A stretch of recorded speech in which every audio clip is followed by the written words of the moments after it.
детето. Татко се завърна от дома. Прости ми, моето момче, че се завърнах много късно. Промъкнах се през похлопак от мрак и ето ме, дойдох си. Вече съм у нас. Но знаеш ли, ще ти разкажа приказка. Вълшебна приказка за хиляди снежинки, които падаха в мокър танц и цялото небе изгря в бяло. А беше някъде към 3 след полунощ. Градът бе хладен, мокър, даже тъмен, осеян с паметници, църкви. Нямаше коне, принцеси също нямаше. Почти, освен една с коси от лед. Така и не разбрах дали не бе орисница. Очите й премрежени в кафява ризница предсказваха града в думи, дати. Вълшебство ми нашепна, че светът е с теб. Но както ще научиш, моето момче, бащите нямат тази мъдра сила, като на длан да знаят всичко по света. Те просто могат да стоят студа към 3 след полунощ, премръзнали под снежния разкош. Петачето в джоба бе богатство и аз поръчах пир, достоен и за принц. Бутилка бира, 2 цигари и пакет солети. И знаеш ли, ревът на нощните таксита. Салют топовен, в чест на моя син, наследник на кралство Зима и повелител на безброй снежинки, метесите на нощното небе, богатството на моето дете. А беше 18 януари. Май споменах към 3 след полунощ. Осушах се, но нямаше вампари, замлъкнали от страх от чакащите гари. За моя малък принц, дофин, инкогнито и тъй признат, наследник на пропаднал трон, низвергнат от безмилостен закон. Плебей по кръв, но крал по право, по първа линия написана следа, владетел на студена красота. Снежинки, мрак, небе от мрамор, а беше лек, тъй мъничък и лек, 3 килограма 450, и спеше като ангел в моите ръце. Не знаеш колко те обичам, моето дете. Вещицата Мариана спи при дъгите. След безсънна нощ светът прилича на картина, която съм закачила на уморената бяла стена вътре в себе си. Приличам безумно на малката вещица Мариана, която пее румънски песни в метрото. Слага бомбони на очите си и през тях вижда хората като съзвестия. Сълзите им са сини и висят на сребърни въдици. Не плачи, малко момиче, с очи на жълта костенурка и умекнала черупка. От край време пръскаш парчета от живота си, после ги събираш и ги пазиш под цветните молеви. Ръцете ти лепнат, докато стоиш на пейката в църквата и капризите не са ти позволени. След безсънна нощ не мога да простя на този, който е абортирал мечтите ти и е зачеркнал думите от това, което искаш да кажеш.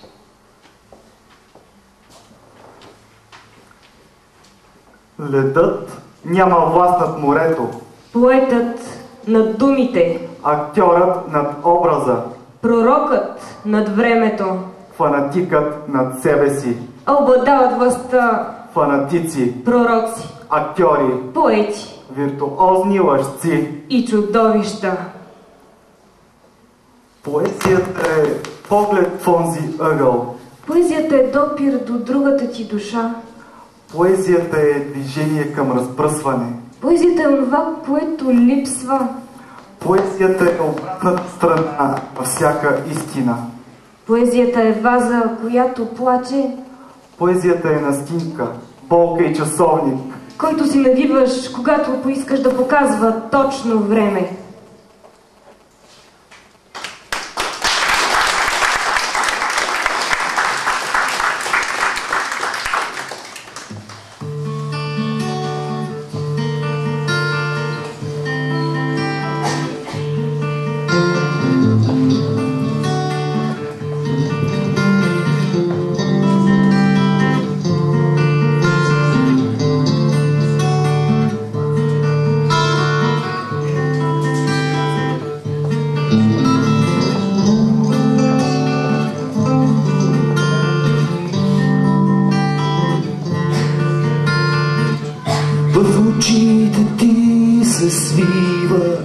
бледен отпечатък.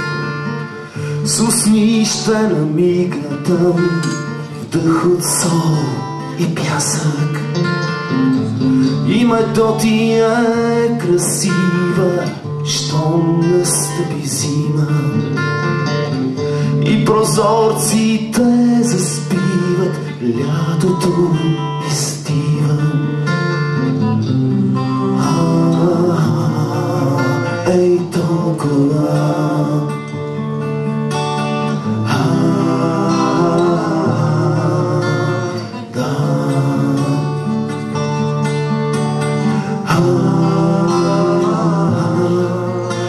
ей толкова,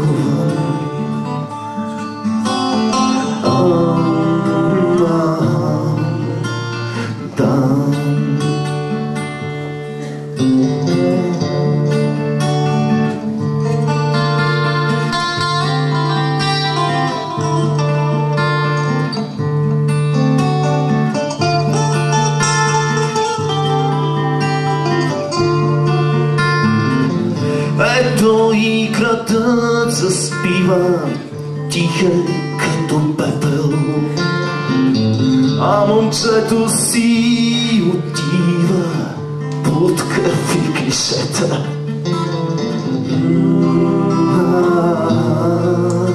Ей толкова,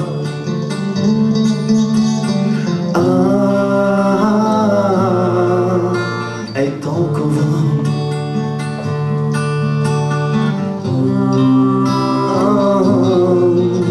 ей толкова,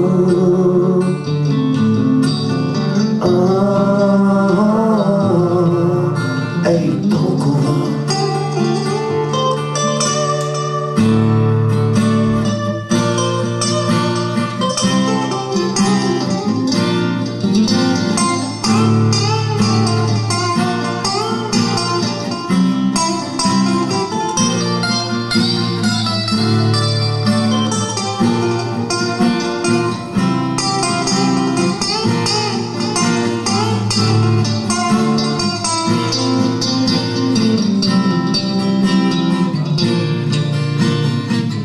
Кой ще ме събуди утре?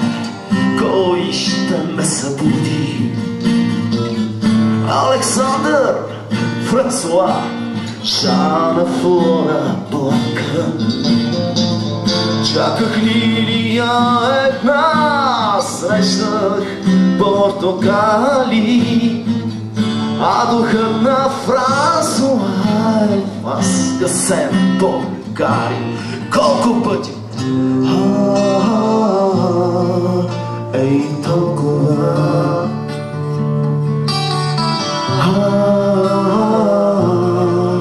ей толкова,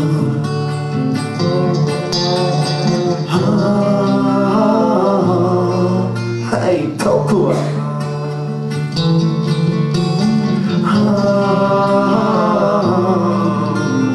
да. В очите ти се свива бледен отпечатък. Мога да се скрия в тях, ей толкова съм малък.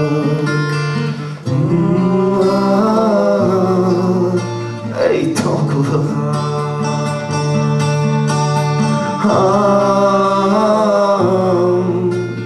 да.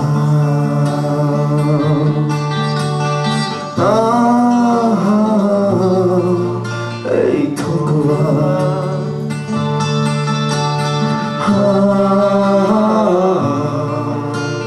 да. Ей толкова.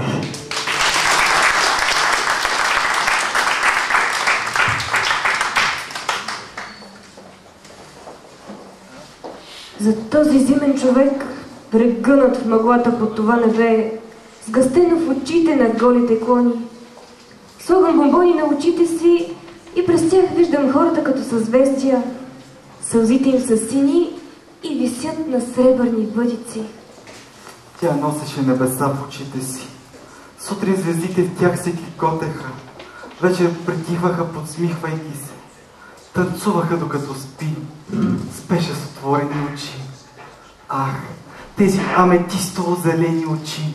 Ти разбираш ли, единствен мил Пиер, че всяка кула е пясъчен часовник, а на някой времето му бързо свършва, няма място и за дишане, докато отворим очи и вече хвърлят пръст върху ковчега. Няма време да се влюбя в теб, Пиер.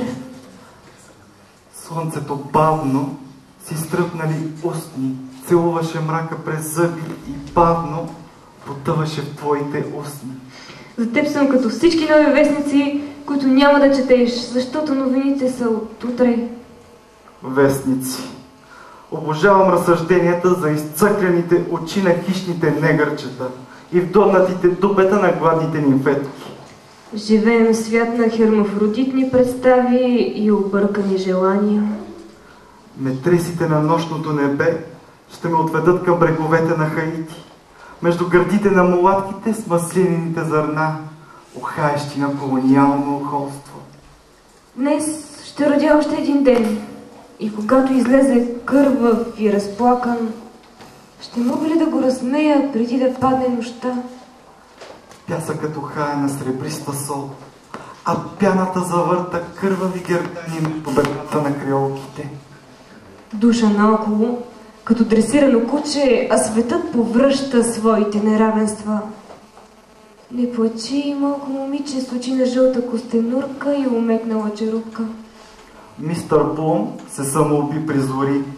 От стената му се пъчаха очите на препарирана костенурка. Радваше му се види от темната й усмивка. Измий нозете и мистър Блум. Целуни очите и за с Богом. Залез, кисел и сам, паяци и сталактити гледат с едно общо око. Крият образи в сърцата си. Срамуват се. Укриват красотата от ръце. Когато разбра, че умира, поиска звезди. Много звезди. Какво друго би поискало едно малко дете? Не мога да гарантирам, че талантът да бягам от истината всъщност е душа.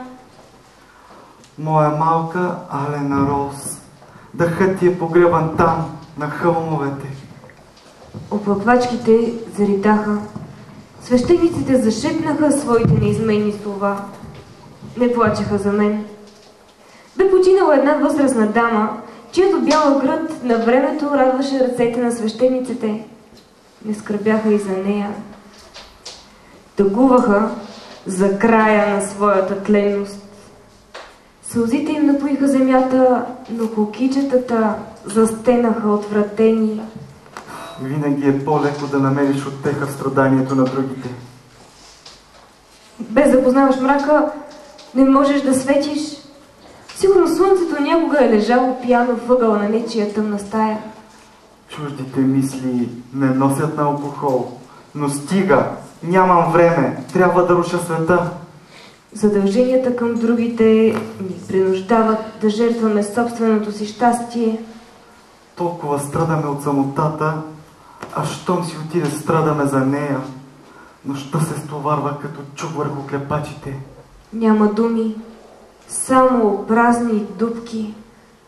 Идеята е слепец, образ залепен на обратната страна на клепачите, бунт срещу видимия свят. Поезията е ваза, която плаче. Животът е празна кутия, ако не я изпълни с мъничко съдържание, по-добре умри сега. От край време пръскам парчета от живота си, после ги събирам и ги пазя под цветните молеви. Всичко по-вътрешно е по-външното. Съобразно по-вътрешното, както и обратното. Не мога да простя на този, който е абортирал мечтите ти и е зачеркнал думите от това, което искаш да кажеш. Еволюция на мазнотията. Човек е всеяден, следователно човек е прасе. Това са дни на мутирали морски пастърви в мръсни пристанища. А твоят вагон е микрокосмос без време. Всичко е въпрос на гледна точка. Даже и истината. Удобно разсъждение. Поезията е обратната страна на всяка истина. Витрините на страха не са огледало на сцепеняващия страх пред отлитащото време. Те нямат своя снежанка, която да сравни красотата им с пошлостта. Ако случайно се порежа, ще си кажа, че и красотата е празна без капчица кръв. Те са възможност да погледнеш бездната без огледало, право в очите на горгоната медуза. Огледалата са бездни, за тях е адът. Те са кър върху стъклото, перформанс на безумието. Сред пустините на бездушните желания, сред аромата на безсънието, изхибионистична снимка на безхаберието, апотеоз на абдикацията, присъда, провъзгласяваща смъртта на мислещия човек и същевременно отказът му да изчезне, обладан от някакъв особен, почти неоснователен инстинкт за самосъхранение. Веригите на мълчанието са твърде тежки. Архетип на проектираните деца, наследили надмаймунското на поколенията. Социален инженеринг на еволюцията на отказващия да изчезне Якоб Белбо, въпреки братския геноцид на хонорарната интелигенция, творяща комфорт за олигархията, фактор на собственото слънцестоене спрямо периферията. Силуетите на страха прелитат в лунния си танц. Загледан във витрините, зрян в плюнката си като завистливо петно върху шпагата на гнева, забил юмрукът си в рекламното стъкло през индустриализираните си очи, запечатва в паметта си механизма на конвекционния апарат и някак немодерно, нелогично, безавторитетно, безетикетно разбира, че истината е една, че няма безсмъртни витрини, както няма и вечни огледала, бунтовна мисъл, с която осъзнава, че хората се превръщат в пясък и сол, но идеите променят света. Докато сенките угоднически се оглеждат в витрините, затворено.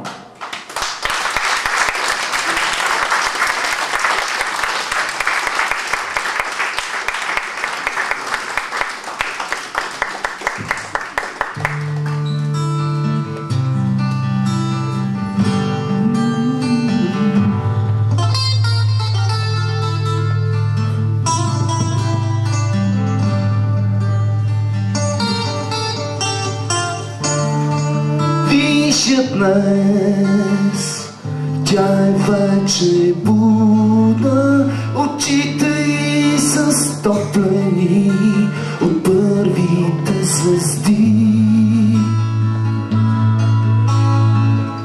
В мъгли от смях, заровената мъкън, ще прекоси сама, после ще заспи.